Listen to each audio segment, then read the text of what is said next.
Hey guys, it's Nanomachines, and we are taking a look at another deck for the Transformers trading card game.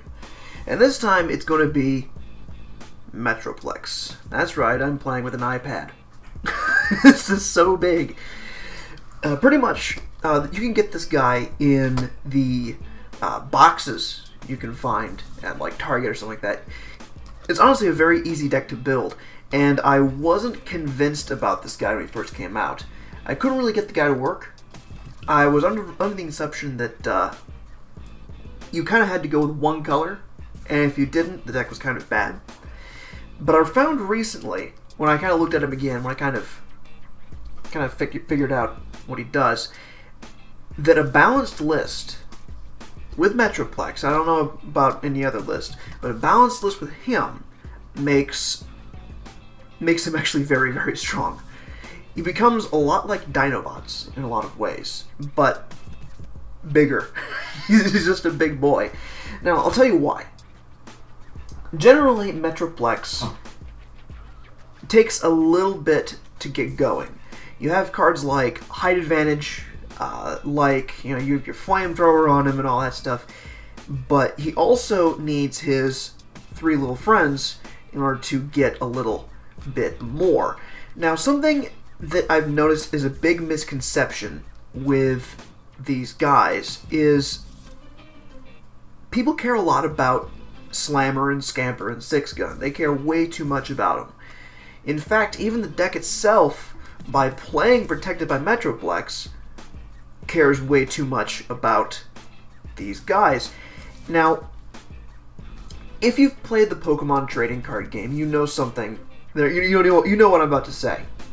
He's a lot like Groudon, a really big character that hits for billions of damage, but he takes a little bit to set up, and thus he has a bunch of tiny guys to send as pawns while you do, and that is exactly the kind of playstyle that Metroplex has, which is why you need to go second with Metroplex. Going first with Metroplex is begging your opponent to pile on just gobs and gobs of damage. You're going to be sitting at 20 damage before you even know it.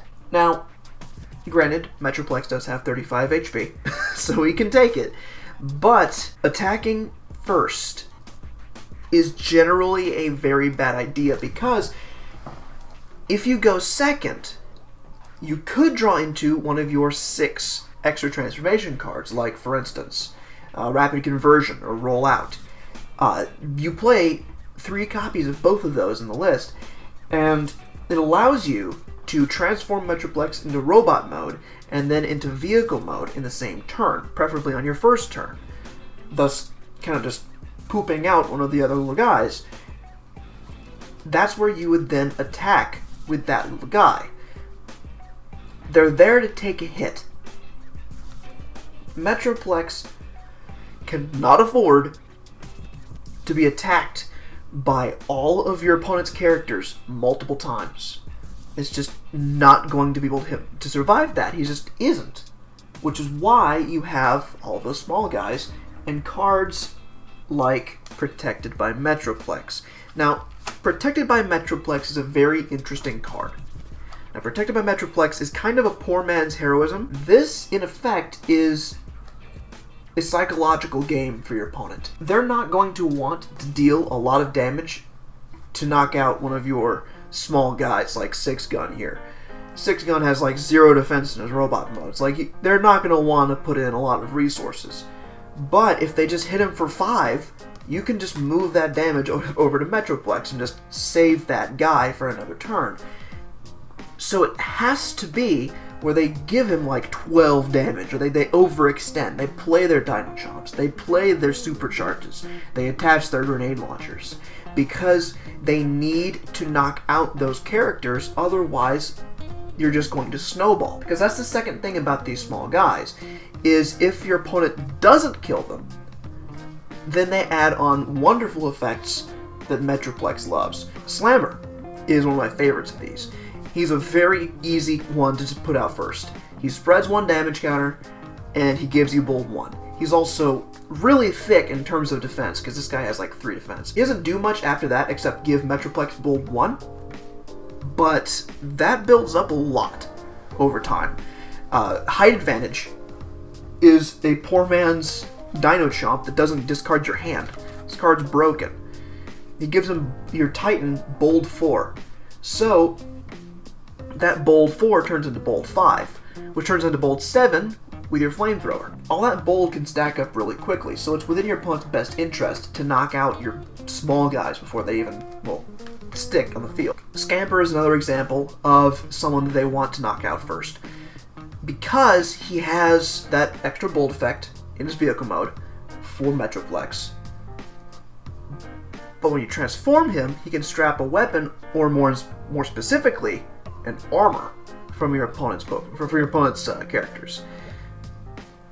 From their characters, scrapping an armor is fantastic when you're playing like 7 Bold onto your Metroplex. He's going to do a lot of damage, and this allows that damage to go through, getting rid of that force field. 6 Gun is another one of those ones where he's like kind of easy to just put out there. He requires, in order to really get that value, sure, you're doing 1 extra damage with him with his vehicle mode, but his robot mode is fantastic because he just is another Flamethrower.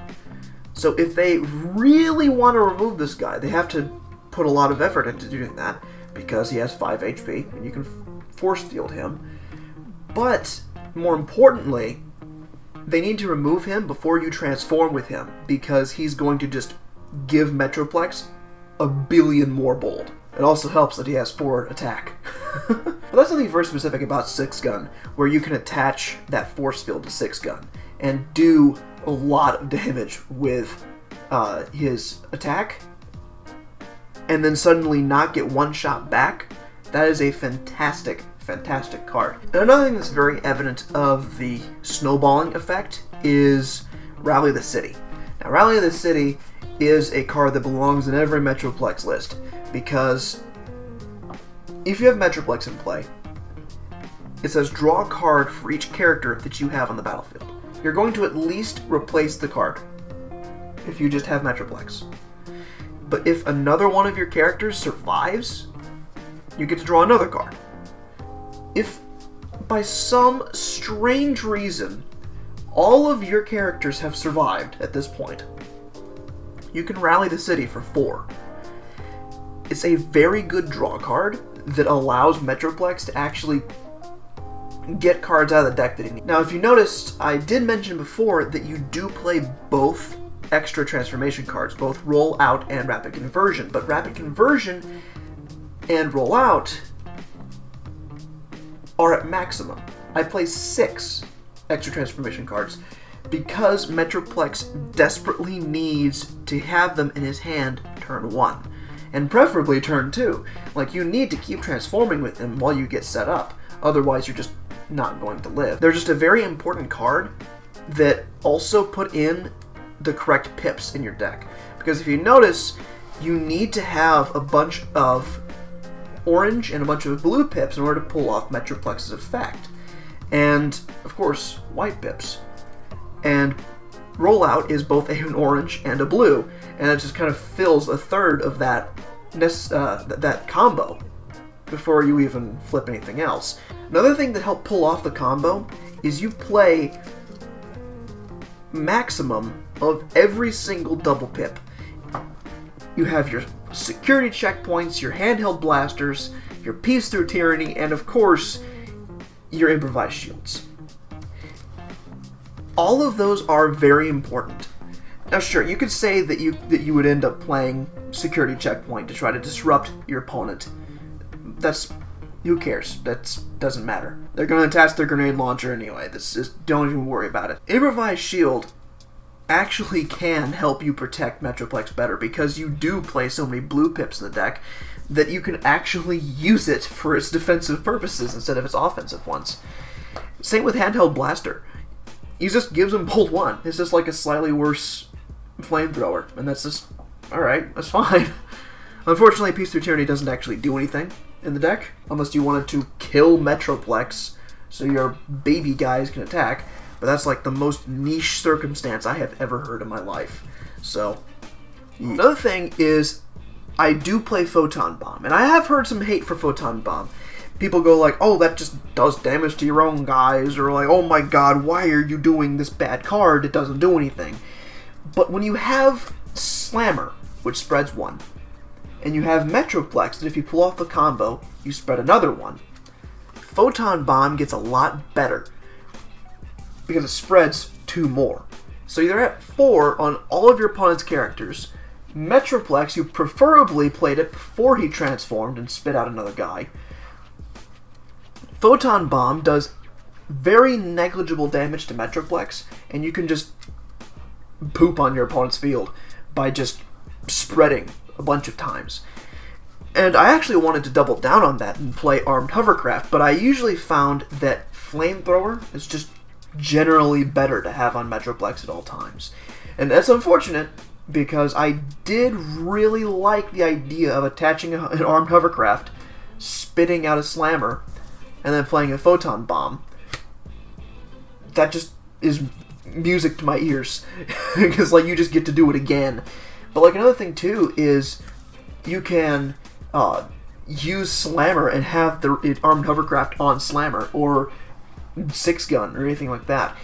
There are uses for Armed Hovercraft, and I could definitely see putting in there. But honestly, I didn't think there was too much room for it. And a final word on Protected by Metroplex.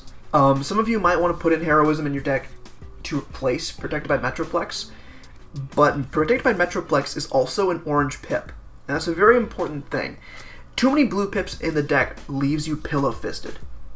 I once tried an all-blue with like only a few double oranges just to pull off the combo, and it was not good. It was just blatantly pillow-fisted. Like, you just didn't do anything. It was like you're just trying to beat him up with bubble wrap. It was like, you just can't do anything. And then, converse of that, I tried an all-orange build. And then I just realized, wow, I get 3-shot by everything. And it's like, that's just not good. The fact that this is a balanced build means that the Protected by Metroplex is a little bit necessary over Heroism, as not to tip off the balance. Another thing that I play is a card called Datapad, and you might have heard me talk bad about Datapad a little while back, because it's kind of like a worse databank. But in this, Datapad is actually way better, because Datapad you can just draw a card, first off, which is good. It's also a white pip, which is good. But you can choose to put a double pip from your hand on top of the deck for Metroplex's combo. And I think that's very strong. Or if it's like a Photon Bomb, and you just don't want to put it back on top of your deck, you just don't put anything. You just take a card out of your deck. Datapad is actually very strong for this big guy. It is honestly a low-key one of my favorite cards in the deck. Now, as for matchups, I've playtested quite a bit with Metroplex, and I found that he does beat up Insecticons. Insecticons, you would think, would just walk all over him, but like, especially if you're going second, they tend to use more resources fighting their small guys who can actually threaten their Insecticons.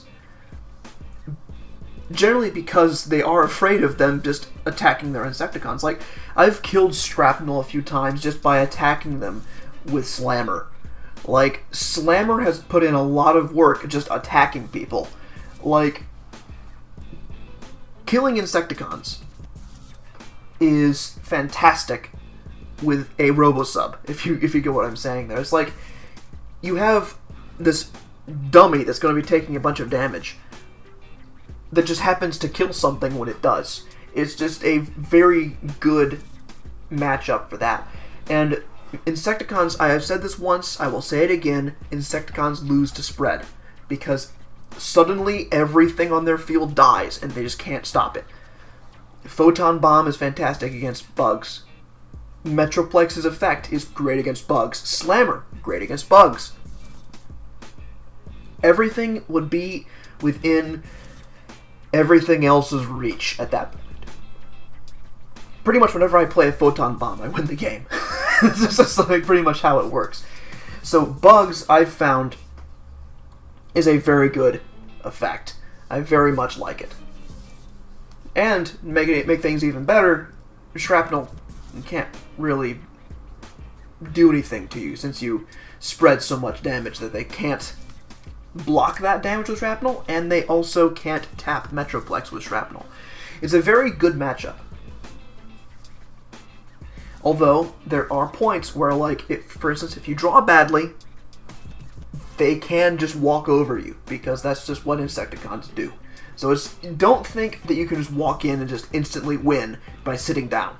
Like, you're still going to have to play it out, but, like, generally speaking, it is a good matchup when you realize how to beat it. Now, Dinobots is another thing that I've faced a lot with this, and the only thing about the matchup that is very iffy is Grimlock. Grimlock can one-shot your tiny guy and then do bleed-over damage with his trample effect. Like, he can do 12 damage that is soaked up 6 of by Slammer, and then you go like, oh, cool, well, that other stuff goes away. It's like, no, your Metroplex is still taking 6 damage. It's like they have multiple attacks in there. It's very annoying. But generally speaking, if you can kill Grimlock, you pretty much win the game. Like, it's really tough to get out of that, and when you hit Grimlock really hard, and you will hit Grimlock really hard with height advantage, some of your other guys in the field, Flamethrower, you're going to have a lot of bold, and you're going to be flipping a lot of double oranges as well. Your opponent's Grimlock is not going to be able to survive that, and I often find that it is easy to kill Sludge indirectly after they heal off Grimlock, and then you just knock out one of their attackers, and that's just very, very unfortunate for them. And I've just definitely found that the more that I play that matchup, the more that I realize that it just hinges on Grimlock. Without Grimlock, if you just happen to face one of those guys who says, I'm gonna play Slug instead of Grimlock, it's like, okay, thank you for making this way easier for me. Metroplex actually does have a positive matchup, I would say, against Dinobots, but it's very losable because of Grimlock's existence. It's just, you just can't deal with that, without Force Field, of course, which is why you play Force Field. Now, Double Prime is another deck that I'm a little iffy with.